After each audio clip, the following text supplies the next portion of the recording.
The MCU. Love it or hate it, there is no doubting the profound impact this franchise has had on pop culture in the last decade and a half. It has shifted a lot. There's much to love, but it certainly has its problems. One thing I've noticed in the last few years that has absolutely bugged the hell out of me, and forgive me if this is too hot of a take, but the Avengers aren't friends. They feel like coworkers at best, because they are. You might be hesitant to listen to that statement, but think about it. Outside of Tony's party in Age of Ultron, when do we really get to see the Avengers hanging out and being pals? Even the X films take a breather in between the action to just show the team chilling and talking about their problems. I mean, have you ever thought about how we only saw the Avengers team up twice before they disbanded in Civil War? We watched the Avengers assemble to save the world twice before they broke up. Broke up? Like a band? Like the Beatles? And before you get to the comments, I know that those weren't the only two times they came together, and that in universe they most likely went on a ton of other missions off screen, but if that's the case, we never get to see them. This is kind of the place where the comic book medium has film beat.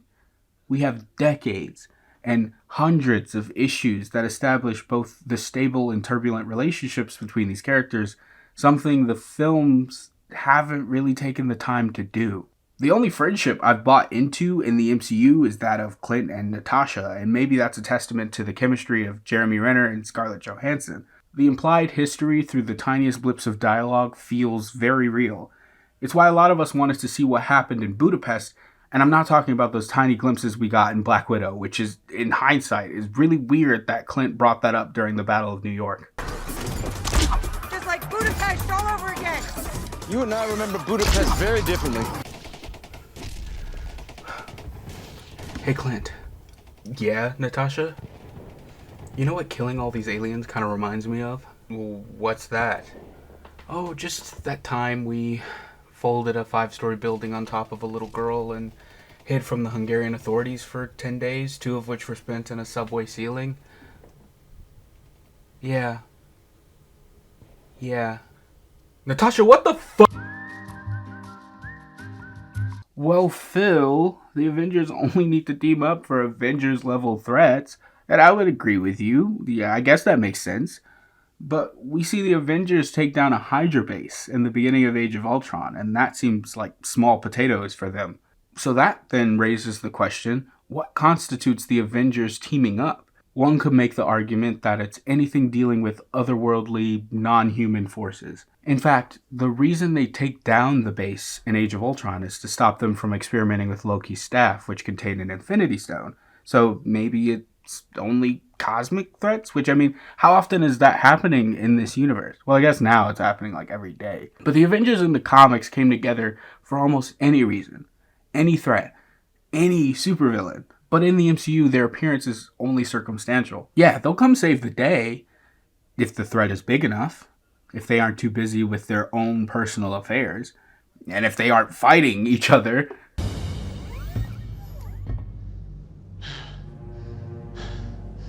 He's my friend. So was I. This moment has always stood out to me as something that just rubs me the wrong way. We see Steve and Bucky's friendship throughout the films, and we never get to see that from Tony and Steve. They spend most of the first Avengers film at odds, and then in Age of Ultron, there's a tiny glimmer of camaraderie. Shit! Language! Wait a second. No one else is going to deal with the fact that Cap just said language? I know.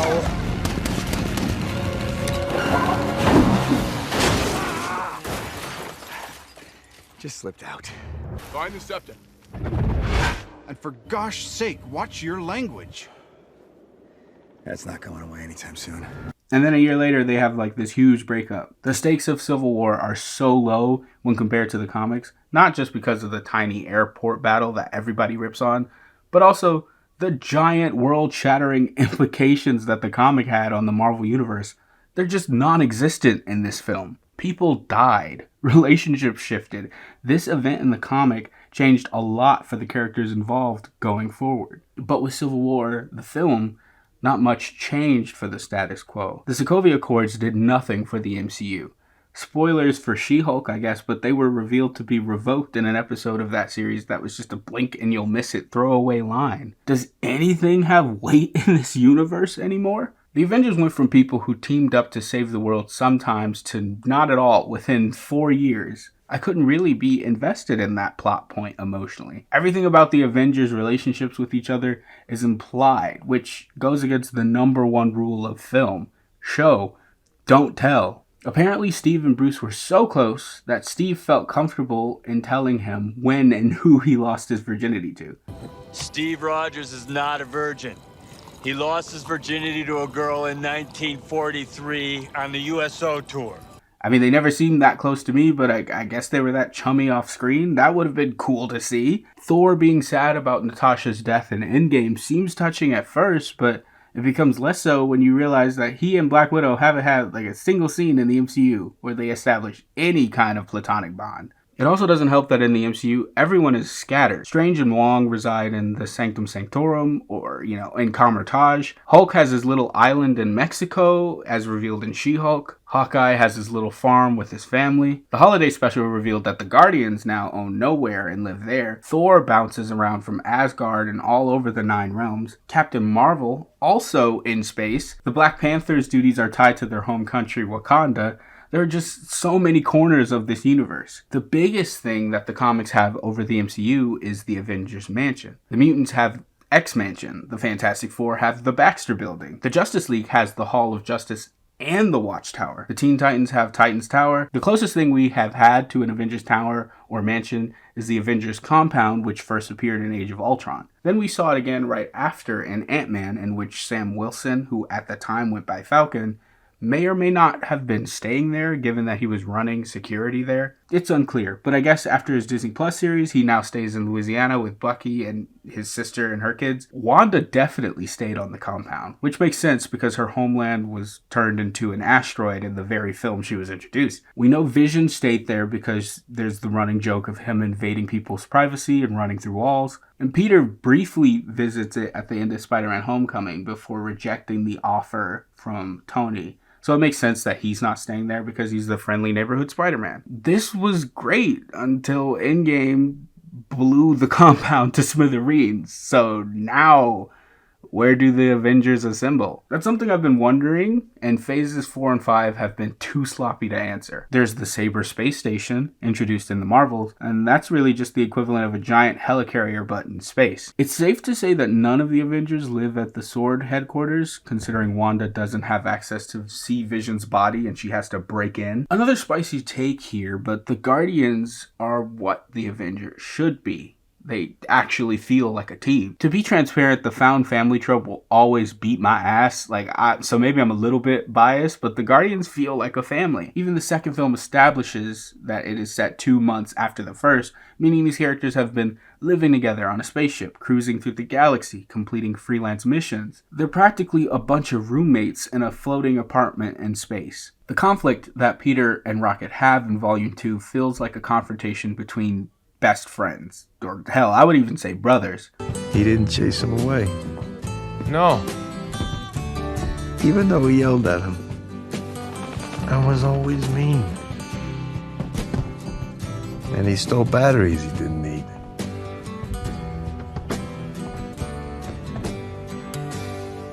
Well, of course not. I also love that they all have become sort of parental figures to Groot's offspring in their own individual way, which lends to the familial bond. We got a whole Christmas special dedicated to Mantis and Drax dicking around on Earth. We need more of that, but for the Avengers. The world doesn't have to be ending for me to see the Avengers in the same room with each other. But back to the Guardians, all of this development is what completes their story in Volume 3.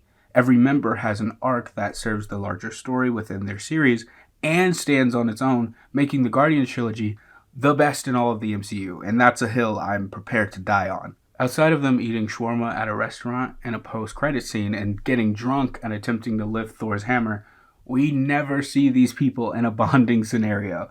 Everything outside of the 2 scenes I just mentioned is just them facing a threat, and saving the world. Another example of how coworker-like their relationship is, and this isn't actually something I find to be a contrivance or plot hole of any kind, but I do think it helps my argument a little.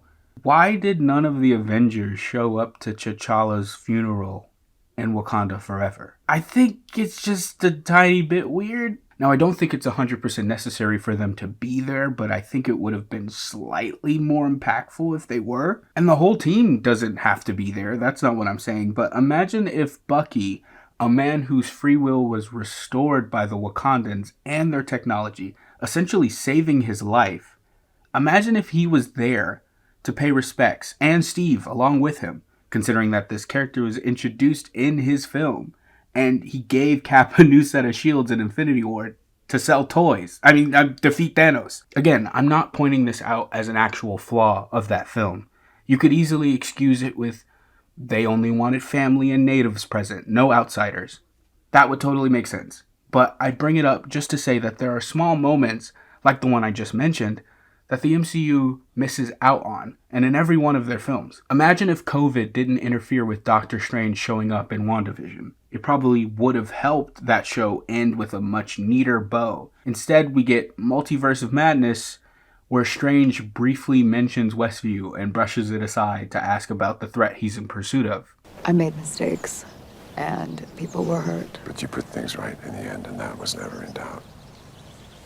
I'm not here to talk about Westview. Yeah, I'm not here to talk about your mental health worsening to the point where you subconsciously enslaved the town with your magic. I'm here for another thing. I mean, seriously, who is this exchange for? It feels like the MCU is just patting us loyal viewers on the head for watching WandaVision and nothing more. It's almost like the writer of this film didn't even watch WandaVision and tried his hardest not to tie the events of that miniseries into his film. Oh, wait.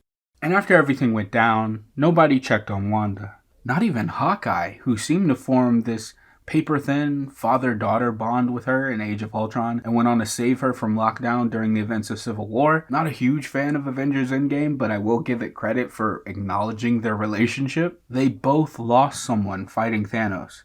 Clint, his best friend, and Wanda, the love of her life. They come together and grieve very briefly during the end of that film, and then go on to their Disney Plus spin-offs where they start to emotionally spiral without each other in their own individual directions. We don't get moments that we get like in the Guardians Christmas special. A Christmas special centered around Kevin Bacon, a joke from the first movie that becomes a heartwarming mission to cheer up their sad friend. And this all sucks for the MCU because the cast has so much chemistry. If you guys could switch with anyone in the MCU, who would it be and why? Paul Rudd. Gracefully, switching with Paul Rudd. Jeremy Renner. I can't wait to be little. I vote run my little ass out of here. A staring contest. Damn. That was pretty damn fast, thank you. I would say, your eyes are beautiful. I would say, thank you. I was about to say, no, I can't say that. Enjoy this Team Iron wannabe man, but the right team is the only team Cap. No negativity from me. Like, I know they don't, but these actors feel like they hang out every weekend. So how come their characters don't feel like that? Do we know if she had family? Yeah. Us. Huh? Since when? Family? Before Thanos showed up, y'all weren't even talking to each other. Half of y'all were in hiding. And I know this came out before Black Widow, but she has a whole sister who was blipped during this time that I'm supposed to believe she never mentioned to these people who are now labeling herselves as her family. You're doing all this, my guy, and y'all didn't even throw her a funeral. Thor is the denial. Banner is the anger. Clint is the guilt. Tony is the acceptance. And Steve is the depression. Yeah, dude, I have no idea where you're getting all this. Thor and Black Widow have barely interacted during their time in the MCU. There is literally nothing that supports Thor having this reaction to Natasha's death. At the time this video came out, there had been 29 films and 49 episodes of television in the MCU, and I'm only counting the Disney Plus shows here. And yet, they could only comprise 6 minutes of screen time in which the Avengers act like quote-unquote siblings. Is that not kind of insane? You built this bar by hand? Yeah. That's impressive. Yeah, me and Tony. Well, Tony mostly drank. Just sat around like complaining about Steve. Oh, Steve. It's a good time during a hard time. Gee, that would have been really neat to see. I started this script in January of 2023, and the MCU continues to prove my point. They're still doing this. The Marvels released and seemingly hinted at an off-screen romance/friendship between Carol and Valkyrie, a nod to a very popular ship in the online MCU community. Boy, you know what's better than telling us that Carol and Valkyrie have a relationship? Showing us that Carol and Valkyrie have a relationship. But the fandom eats these crumbs up and the MCU doesn't have to do any more work. Something I also want to mention is that I think it's interesting that I see a lot of TikToks make fun of Marvel humor. He's right behind me, isn't he? Awkward. I'm gonna go clean my sword. Yeah, those jokes aren't in any of the movies. But you know where they're actually from? The animated shows. What are y'all looking at? There's something behind me, isn't there? He's right behind me, isn't he? Awkward. It's really interesting to see people confuse the two very different adaptations. Now, I'm not saying the MCU doesn't have its share of quote-unquote cringe jokes that don't work, but I think it's funny that the examples that people most often use are from animated shows based around the MCU and not the actual cinematic universe itself. And so I almost wonder if there's this kind of cross-contamination going on. Watching episodes of Earth's Mightiest Heroes and Avengers Assemble does world building for the MCU. It's easy to assume that the Avengers are this tight-knit group, this found family, but there's no hint of that in the actual films. Whenever people label two Avengers as best friends, they can't name more than 5 scenes in which this is demonstrated. And then don't forget the huge smile that Thor had on his face when Steve lifted Mjolnir in Endgame. I knew it. Thor was happy for his friend. And also, don't forget Thor sharing his 1,000-year alcohol with Steve as well. They were great friends. Okay, look, the Thundercat moment is iconic. It's a great moment for sure, but still feels like a bit of a stretch to label Thor and Captain America as great friends because he gave Steve a drink once and let him lift his hammer. That sounded better in my head. I think that this, combined with Tumblr fanfiction and theories, is something that has tricked MCU fans into believing that the lore is more fulfilling and rich with detail than it actually is. If you actually watch these movies, I don't think any of these people would even hold the doors open for each other on an elevator. Elevator's not worthy. But maybe, just maybe, the Young Avengers will have a better shot. But that's just a theory. A Phil theory. Thanks for watching. Yeah, those are my thoughts. What do you think? If you disagree, I'd very much like to hear your thoughts in the comments below. I'd like to clarify that this is just a very small frustration that I have with the Marvel Cinematic Universe. I don't think it's trash. I don't think any of the characters are like complete trash, anything like that. And as of recently, this universe has way bigger issues to focus on.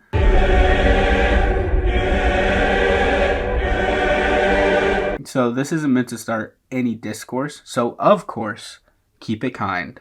And please remember, at the end of the day, every day, it's all good. And if it's not right now, I promise it's gonna be. Take care, Nomies. I will see you in the next one.